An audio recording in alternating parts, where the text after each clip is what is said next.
Hey everyone, welcome back. We're on way number 28 of the 30 ways to better days, happy days, stronger days.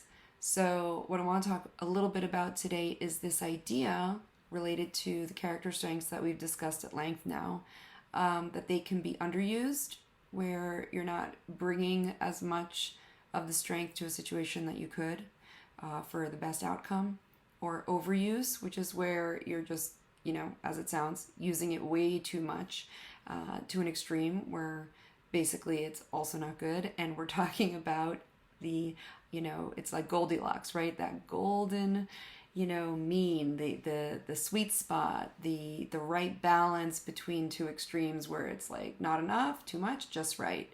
So when you hear this idea that you can underuse, for example, a character strength. So an easy one, for example, would be, all right, with kindness, right? What would be an underuse of kindness? Like you have that strength, right? We've talked about how everybody has these different muscles. And the question is, are we using them? Are we using them at all? Are we using them too much? Are you going to strain something if you're using it so much? So, an underuse of kindness would obviously be lacking kindness. Where you're just not very nice to someone, or just not behaving in a way or using that strength at all, where you're mean. Okay, I mean, thinking about it just with kids on the playground, for example, that, little typical image of bullying on the playground. So if you're not being very nice, you're obviously not using your muscle of kindness necessarily. And then overuse of kindness would be almost just like too much. Like you're not respecting someone else's space. You're not respecting someone else's autonomy or what they know is true for them, where you feel like you're being really, super kind and coming from a good place, but are you even like recognizing the other human being there?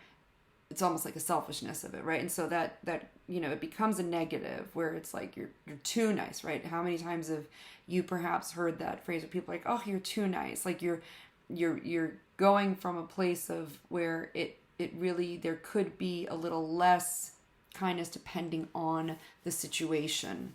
Is it balanced? Is it proportionate? With any of these, and then the optimal or ideal, or the just right, would be where there's, I would think, a self-respect, a boundary, a respect for the individual and for the other, where there's kindness, but it's not imposing and it's not denying. Okay, so with any of the character strengths that we've talked about, you can think of, there's a little airplane out there, you can think about in your own life right now, what is going on with you where you feel like you maybe overused one of the character strengths. And if you need a refresher on the character strengths, that's what all the previous episodes are for. But kindness is one of them. Gratitude is one of them. We can think of, all right, so here we are. We got the holidays coming up. So with gratitude, what would, an underuse of the character strength of gratitude look like? Entitlement, Magia li is the Hebrew word, like, get it coming for me, I deserve it. Are you grateful for what you have? Are you grateful for what you do have? And when you display a lack of gratitude or a kind of arrogance or entitlement, we can say, okay, so that's a, not using that character strength of gratitude as much. And then too much, what would be an overuse of gratitude? It's a proportionality. It's the sense of like, okay, I held the door open for you. You don't need to like grovel and like bow down. This is an extreme example, okay? But so with gratitude, where you're showing an appreciation for a situation or for a thing or a person, where you recognize, a kindness that was, given or done for you, and you express thankfulness, okay? So most people have a sense when something's out of proportion. Okay, so that might be an example of an overuse. But anytime there's an underuse or an overuse, it's where it's getting into that place of it's become a negative. So instead of the character strength that you're exercising, that you're using, that you're bringing to the situation you're in, being a positive force or a positive, a a positive strength that you're using, it's kind of veered into that place of like, maybe it's annoying, or maybe it's just not reading the room right, or just clueless, or it's become something negative, okay? So when you look at character strengths you're using right now, first of all, can you identify what that is? Think of a situation that you had today where, whether it's work or personal, where you had a challenge and you overcame that challenge, or you got through that challenge. What character strengths did you use? Did you use bravery? Did you use persistence? Did you use perspective? Did you use teamwork? Did you use your social intelligence? And then think of something where it didn't go as you wanted, or it didn't go as you were hoping it would go, which is the same thing, I guess. Did you overuse or underuse?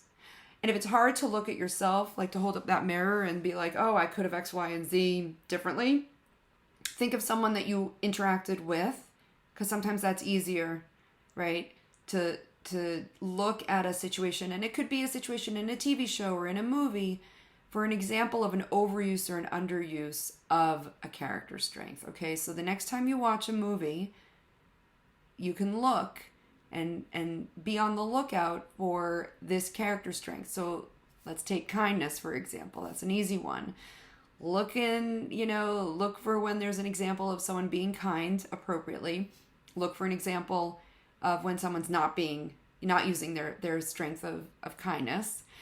And look for an overuse, right? Where someone's kind of crossing that line, crossing that boundary with good intentions, right?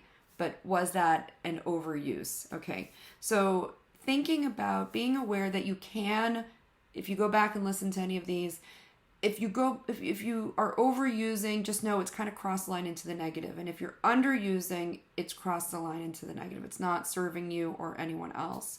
And so again, how do you work the lever on that particular character strength to get it into that optimal range where it's balanced? It's discerning the situation and who you're with and how you can best use that character strength appropriately. And that involves also for like yourself, and also when you're dealing with others or in the situation, okay?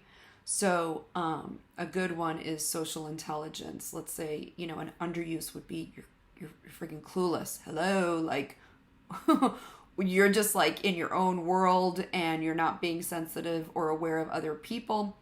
And then, an overuse, right, of social intelligence would be maybe you are overanalyzing a situation, you're reading too much into a situation, you might even be like self-deprecating a little bit, and just because it's also about awareness of yourself in addition to others. And so social intelligence optimally or ideally, or that golden mean, is like you got to figure out for yourself what that is for you, obviously. Taking in the feedback of the real world around you, your relationships around you, and doing with them what you feel is appropriate with that information. What is the motivation of the person you're having that interaction with, giving you that feedback, for example. But, the ideal of social intelligence would be like you're aware of your own feelings and emotions and interactions that feed into the interactions, and then also for other people. And then you are able to calibrate or modify what you are sharing or doing or saying or however it is in an appropriate way for the social situation. Okay, so that's just one example. All right. And so I just wanted to introduce this for something for you to play with, for you to become more aware, because the more self-aware we are, and note when you're not self-aware.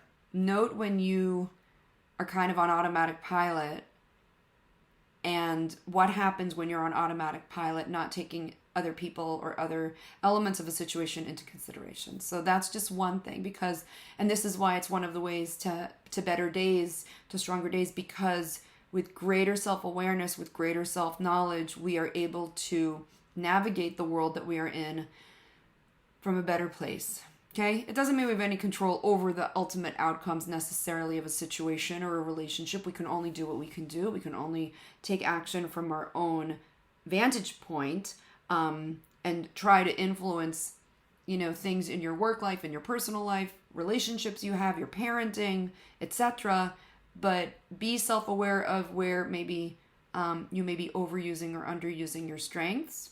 And it's a way of reframing, let's say, your weaknesses or things I get to work on from a more negative or critical lens than to a positive, right? So if there's someone who, for whatever reason, struggles with their social intelligence, and if you know that you are not so high on social intelligence, let's say, for however you know about it, or it's your gut feel or whatever, then, you can take steps to be exercising and using that muscle more. But if you're not aware of it, right? If you're not aware of it, self-aware, there's nothing, you gotta know kind of what the situation is in order to do anything about it. Okay? Hi, my name is Alana, and I am, I do rank a little higher on social intelligence, but let's just say prudence, okay, has not always been my strongest strength. So, it's like, hi, I'm Alana, and I underuse prudence sometimes. Okay. Or used to anyways. I'm a little older now, so hopefully a little bit wiser. But it's that was my use, by the way, of humor. Hopefully it wasn't considered by you guys an overuse of humor. But in any case, just, think about this idea: overuse, underuse, too little, too much, just right. So when you have enough space, and we talked earlier about threats and risk and fear, and we're kind of wired to react. By creating a space, we can be more discerning, or we can make better choices for our own experience as we go through the day. All right, so that's one thing. The other thing I wanted to wrap into this, 28th way is this idea of the push and the pull. Okay? And it's an idea you've probably heard of, but I wanted to bring it up because it's an important aspect to think about when you think about what the heck is my life about, or what do I want out of life, or how do I want to get through today, or how do I want to feel, or what's going on. And so pay attention to this idea, right? Pay attention to what feels to be pulling you towards something. Right? When you're pulled towards something, when you're pulled in a direction, there's an attraction there, there's an interest there, it's calling to you on some level, and you want to go forward. So that's like a forward motion towards, let's say, a person or a job or a relationship. It could be a physical place that you feel a pull towards, okay? There's definitely, I think, energies around geography, and some people feel pulled to be in a certain. So, for example, you might be an ocean person, like you need to be near the water. That is pulling you, right? And some people feel a pull towards other kinds of areas, okay? So pay attention, spend some time thinking about it if you haven't already. When you have a free moment, what calls to you on all levels, right? In your personal life, in your relationships, physically where you are, the work that you're in, what kind of food calls to you, what kind of colors call to you. I just got this really yummy, soft purple fleece thingy-madoodle, and I love purple. I just love purple, so I was pulled towards it. Then there's the push, right? Right? There's the push and the pull. Push is kind of like when you're pushed towards something, you're not going there willingly necessarily. You were pushed into it, or you were dragged along towards it, right? The push is this idea visually of someone or something moving you along. There's a resistance. There's a rejection. There's a deterrence. There's, if you're pushed into something or towards something, there is a resistance there. So what is that resistance? What are the things that you feel you're pushed into or pushed towards? But if you had your druthers, you'd rather be going a different way because you're feeling pulled towards this. So for me, this image of the push and the pull really resonates very strongly with my career story, which one day I'll get into it. But I felt very much pushed towards one thing, several things. There was a push, and that can be something that's familial, cultural, academic, like social, your social scene, things that, you feel like this is just what you do, so you have to go. So there's that push, as opposed to, wow, I really want to do X, Y, and Z. I feel a call to it and I'm pulled towards it. So some people, especially if they're career changers, feel the push and the pull really clearly. Anyone who is on their own accord going through an evaluation of what they've, what work-wise speaks to them, what doesn't speak to them, and putting aside all the practical aspects, and variables that need to be taken into consideration at some point. If you're in between jobs right now, or if you're unhappy in your job right now, or a situation right now, relationships, all right, that's another one. Where's the push? Where's the pull? Right? Were you pushed into a certain relationship or situation because we knew each other for so long, or our parents knew each other, or whatever, right? Is there a push there, or is there a pull? Okay, so this dynamic of push-pull, when you become aware of it, because we're on automatic pilot so much of the time, right? We're busy, we've got things going on, we don't have the bandwidth or the space to kind of like sit there and become like self-aware and mindful of like, what am I doing? So what's the push? What's the pull? Give yourself again the space.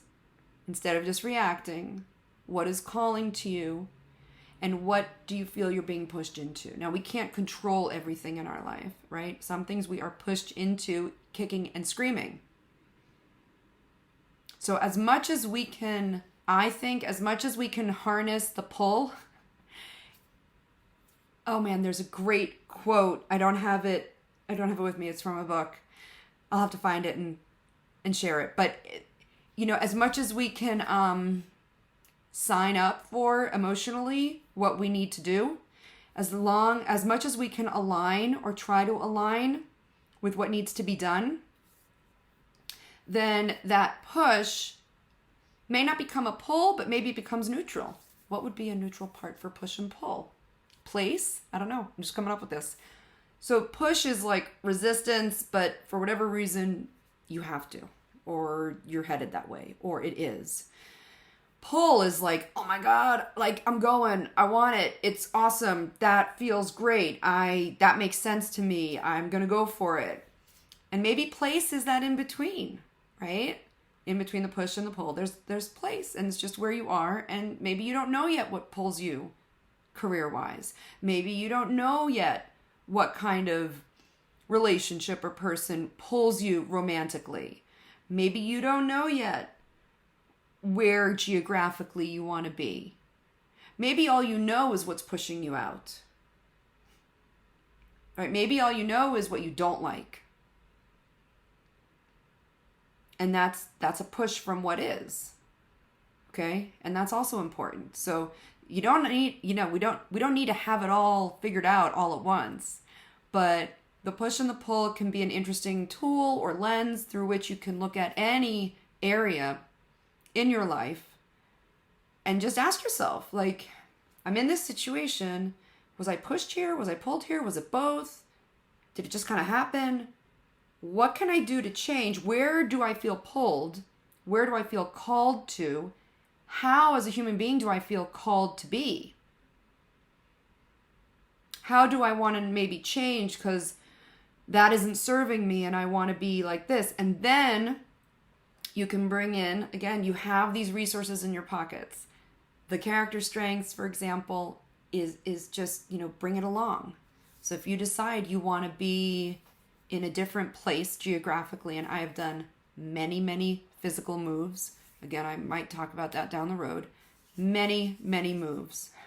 I'm not going to get sidetracked now, but many moves. So, if you're pulled to a place versus pushed, and I've been in both, and that decision is made that you're moving, okay? The next step would be once you just accept that that's what is, let's say if you're pushed into it, you get to lean on those character strengths. How do I bring those along for the ride?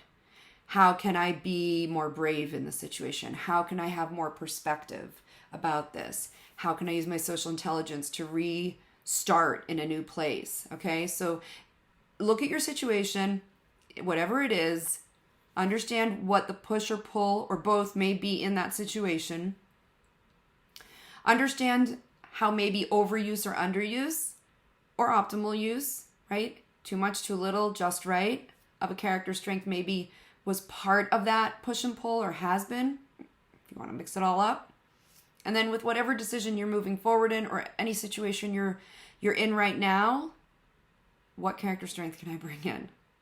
Always go back to what character strength can I lean on right now to get through what I need to get through, or to do what I need to do, or to be how I want to be.